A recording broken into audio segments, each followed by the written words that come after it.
So I'm looking at this graphic right here of Jayson Tatum and Kevin Durant. And my question is, why don't people talk about Jayson Tatum being an all-time great player as much as people would talk about Kevin Durant being one of the best players ever? Because their accomplishments are very close. You saw there, they both were 5-time All-Stars in their first 7 years. KD was All-NBA 5 times. Jayson Tatum was All-NBA 4 times. Now Kevin Durant was first-team All-NBA all 5 times. Jayson Tatum was first-team 3 times. KD had 1 finals appearance. Jayson Tatum 2 finals appearances and a championship. And Jayson Tatum has 600 more playoff points in this first 7 seasons. Now, as far as just their overall stats they were very similar. KD averaged 27.4 and Jayson Tatum 23.1 over his first 7 years. That's the real separation right there. Everything else is very similar. But that scoring, is that the only difference? Is that why we look at KD as potentially a top 10 player all time? But I don't think a lot of people have that vision for Jayson Tatum as far as where he finishes his career. At least not the same way we did for KD during his first 7 years. Because as soon as KD got in the league, I feel like everybody was like, yeah, he's going to be an all-time great. Like collectively, everybody agreed on Kevin Durant the second he came into the league. So is it just the scoring? Is that the difference? Because the accolades seem to look like they're going to be on the same level. Very close. Jayson Tatum averaged more rebounds only by 0.3. 7.2. KD was 6.9 his first 7 seasons. Both averaged 3 assists, 3.5 assists. KD with 0.2 more steals, 1.3. Jayson Tatum 1.1. So it's very similar.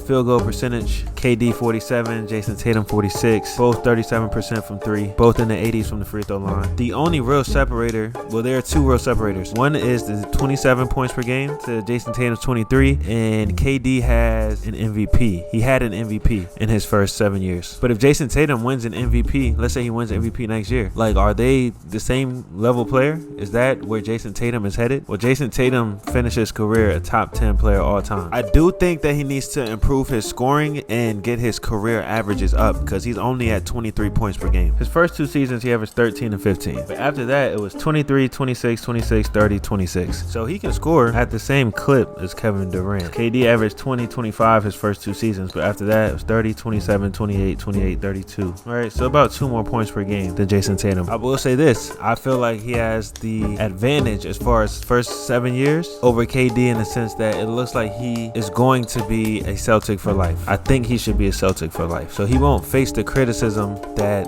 the media and just the moment of him going to Golden State, that just rubs so many people the wrong way, including me. I'm not gonna pretend that I'm above that. And since then, you know, it's been hard for KD to win back the fans. So Jayson Tatum doesn't have to face that. Like right now, we all like Jayson Tatum. We all feel like he's gonna bounce back from the way he was treated at the Olympics. Ironically, it's Kevin Durant who was playing over him, but I think it should have been that way. I think he's going to bounce back and have a great year, though. And it's just crazy that I feel like it's just kind of under the radar. He's on pace to be a really, really, really great player. He has the accolades. You know, he gets put on first team All-NBA. But I really look at Anthony Edwards, Luka, Shea. I'm like strong and confident in them, and I don't know why I don't just automatically, like, Jayson Tatum is the last person I put there, even though accolades wise, numbers wise, he should be first place, and I wonder why that is. Anthony Edwards didn't sit at the Olympics. Jayson Tatum did. If Shea was on that team instead of Anthony Edwards, Shea wouldn't have been the one sitting on the bench for no games. There's no way in the world you will ever let Shea Gilgeous sit on the bench for an entire game. I don't care if his teammates are LeBron James, Steph Curry, and Kevin Durant. Shea needs to be on the court. I don't feel that way about Jayson Tatum, but the accolades say I should. You know what, for me about Jayson Tatum, why I don't put him there, and he's actually gotten better at it, but when they were playing against Golden State in the finals, I felt like he just played so soft just in that particular series, and he couldn't finish. And it's like, all right, if you're gonna ISO, we need something to come out of it, and I felt like he wasn't able to really take advantage. Most of the time with other players, it's like, man, they're doing everything, can I please get them some help? That's how I feel about the greats. Like, man, he's doing everything, please somebody help him. Not the, yo bro, come on, like, we need you to do more. Not that might explain the way I'm feeling. Again, you just see that graphic and you see his accolades. The awards say he should be one place. I'm not sure the rest of the world agrees, and yeah, the Olympics showed that.